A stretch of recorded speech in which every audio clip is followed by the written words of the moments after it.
Hello students, so we are doing our chapter cell.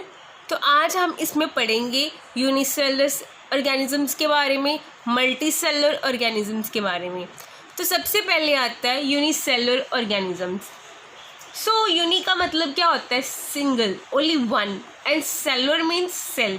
So basically name से clear है, unicellular organism वो organisms होते हैं जिनमें क्या होता है, सिंगल सेल होता है, और वो सिंगल सेल से अपने सारे फंक्शन सर्वाइवल के लिए जो उनको जितने भी फंक्शंस परफॉर्म करने पड़ते हैं, जैसे मेटाबॉलिक एक्टिविटीज़ या कुछ भी, वो सिंगल सेल से ही सब कुछ करते हैं।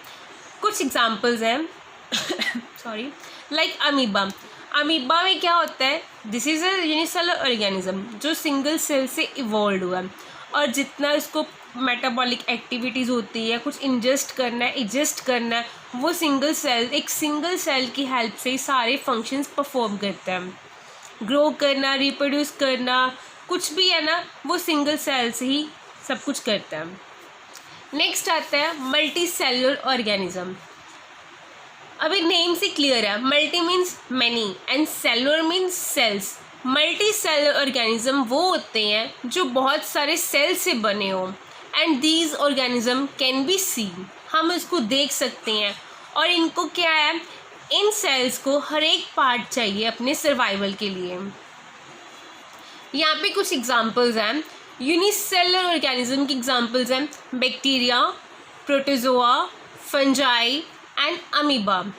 वेयरएज मल्टी सेलुलर ऑर्गेनिज्म्स की एग्जांपल्स हैं plants, animals, some fungis and एल्गेज।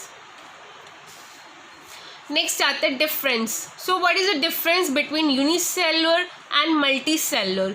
Uni means made up of one cell, whereas multi more cells. Uni means एक single cell perform all the functions, whereas multi cellular में क्या होता है, different cells perform करते हैं different functions. And examples we have already discuss. Next आता है division of labour. So basically division of labour का मतलब होता है कि कौन सा सेल कैसे फंक्शंस परफॉर्म करता है। सो यूनिसेलुलर में क्या होता है कि एक ही सेल सारे जॉब्स, मतलब सारे फंक्शंस ऑर्गेनिज्म के अंदर जो होते हैं वो एक ही सेल परफॉर्म करता है। एंड मल्टी सेलुलर में क्या होता है, हर एक सेल को अपना अपना फंक्शंस परफॉर्म करना पड़ता है। हर एक सेल का डिफरेंट फंक्शन है, तो वो डिफरेंट फंक्शन परफॉर्म करते हैं। हर एक सेल की अलग अलग जॉब्स है, मतलब अलग अलग उनको फंक्शंस परफॉर्म करना है। एक सेल उसी फंक्शन के लिए बना है तो वो ही फंक्शन परफॉर्म करेगा, दूसरा फंक्शन परफॉर्म नहीं करेगा। नेक्स्ट आते हैं shape and size of cells. So basically क्या होता है कि जो सेल्स होती हैं इनकी डिफरेंट शेप्स होती हैं, एंड ये साइज़ में भी क्या होते हैं, डिफरेंट होते हैं। कुछ सेल तो ऐसे होते हैं जो अपनी शेप्स को चेंज कर सकते हैं, like in the case of amoeba. Amoeba में क्या होते हैं कि सेल्स अपनी शेप को चेंज कर लेते हैं। ठीक है बच्चा, और यहाँ पे कुछ एग्जांपल्स दी हुई हैं स्मॉलेस्ट सेल की, largest cells, longest animal cells, वो हम डिस्कस करेंगे थोड़ा बाद में। यहाँ पे आप देख सकते हैं कुछ ह्यूमन बॉडीज़ की सेल्स की एग्जांपल्स दी हुई हैं। सबसे पहले आता है आरबीसीज। आरबीसीज कैसे होते हैं? कुछ सर्कुलर शेप में होते हैं। सर्कुलर शेप में क्यों होते हैं? ताकि जो कैपिलरीज़ हैं वो ईज़िली पास हो सकें, जो कैपिलरीज़ हैं वो ईज़िली ऑक्सीजन को पास कर सकें। हर एक सेल का अपना ही फंक्शन होता है, तो वो उसी अकॉर्डिंग अपनी शेप को बनाते हैं। नेक्स्ट आ जाता है डब्ल्यू बेसिस। अब डब्ल्यू बेसिस की शेप कैसे होती है? Like in the case of amoeba. Amoeba जैसे उसकी शेप होती है, क्यों? ताकि जितना भी फॉरेन जो माइक्रो ऑर्गेनिज्म बाहर से आ रहा है उसको इंगल्फ कर सके, ताकि वो बॉडी के अंदर और ना फैले। नेक्स्ट आते हैं नर्व सेल्स। नर्व सेल्स होते हैं बड़े से लॉन्ग से एलोंगेटेड। ऐसा क्यों होता है? ताकि उनको क्या करना होता है, जितनी भी इम्पल्सिस आ रही है वो ट्रांसमिट करनी होती हैं, इसीलिए उनकी शेप लॉन्ग होती है। नेक्स्ट आते हैं मसल सेल्स। मसल सेल्स की शेप कैसी होती है? कुछ स्पिंडल लाइक शेप होती हैं, क्योंकि इनको क्या करना है, एवरी मसल्स को पुल करना है या स्क्वीज करने सारे पार्ट्स को। नेक्स्ट आते हैं गार्ड सेल्स। ये होते हैं बीन लाइक शेप, क्योंकि इनको क्या करना है, पोर्स को ओपन क्लोज करना है, तो उनकी शेप बीन शेप्ड होती है। यहाँ पे कुछ और एग्जांपल्स दी हुई हैं। स्पाइरल शेप के सेल्स होते हैं, spindle shape, long branch shape. Spiral में क्या आते हैं, आरबीसीज जो होते हैं वो राउंड इन शेप होते हैं स्पाइरल में। Muscle cell spindle shape, nerve cell long जिसके ब्रांचेज हों वैसी शेप होती है। अब बात करते हैं साइज ऑफ सेल्स की। जैसे मैंने पहले बोला कि जैसे शेप डिफरेंट होती है वैसे ही हर एक सेल का साइज़ भी डिफरेंट होता है। तो इन साइज़ को हम कैसे देख सकते हैं और इनको कैसे एक्सप्रेस कर सकते हैं, ये माइक्रोन्स या माइक्रोमीटर या एंगस्ट्रॉम में ही कैलकुलेट किया जा सकता है। अभी यहाँ पे कुछ सेल्स हैं। स्मॉलेस्ट सेल्स जो है PPLO। लॉन्गेस्ट एनिमल सेल कौन सा है, nerve cell. Largest plant cell कौन सा है, साइकिस ओव्यूल। लार्जेस्ट सेल कौन सा है, ostrich cell. Longest plant cell कौन सा है, भॉर्मिरिया निविया। लॉन्गेस्ट यूनिसेलुलर प्लांट कौन सा है, एसिटिबुलेरा।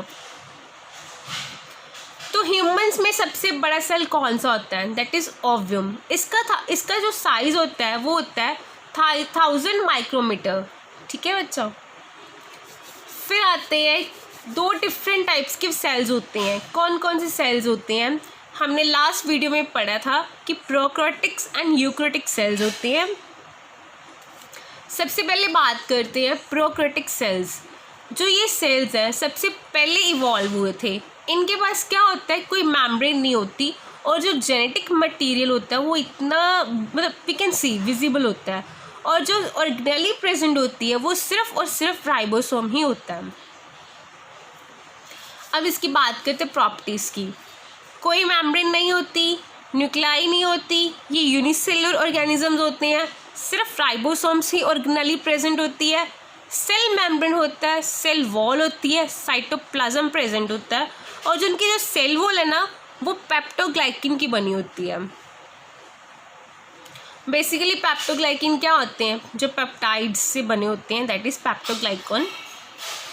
फिर आते हैं इनकी कैरेक्टरिस्टिक्स। इनके पास न्यूक्लियस नहीं होता। क्यों, क्योंकि न्यूक्लियस को प्रोटेक्ट करने वाली लेयर ही नहीं होती, इसलिए न्यूक्लियस जो है ना वो धीरे धीरे डिस्कार्ड हो जाता है। ठीक है। राइबोसोम्स होते हैं, लेयर किसकी बनी हुई है, पेप्टिग्लाइकिन की बनी हुई है। कोई मेम्ब्रेन नहीं होती। फ्लैजिलम हो सकता है, फ्लैजिलम मतलब फ्लैजिला। फ्लैजिला क्या होता है, जिससे वो मूव कर सके, with the help flagella they can move. Next बात करते हैं यूकैरियोटिक सेल्स की। ये क्या होते हैं, इनको हम बोलते हैं ट्रू सेल्स, ये ट्रू न्यूक्लियस। क्यों, क्योंकि इनके पास प्रॉपर मेम्ब्रेन होती है जो न्यूक्लियस को प्रोटेक्ट कर सके, और इसके पास काफ़ी सारी ऑर्गेनेल्स प्रेजेंट होती है। अब इसकी प्रॉपर्टीज़ की बात करते हैं। तो इसके पास न्यूक्लियाई होगी, न्यूक्लियाई मीन्स न्यूक्लियस होगा।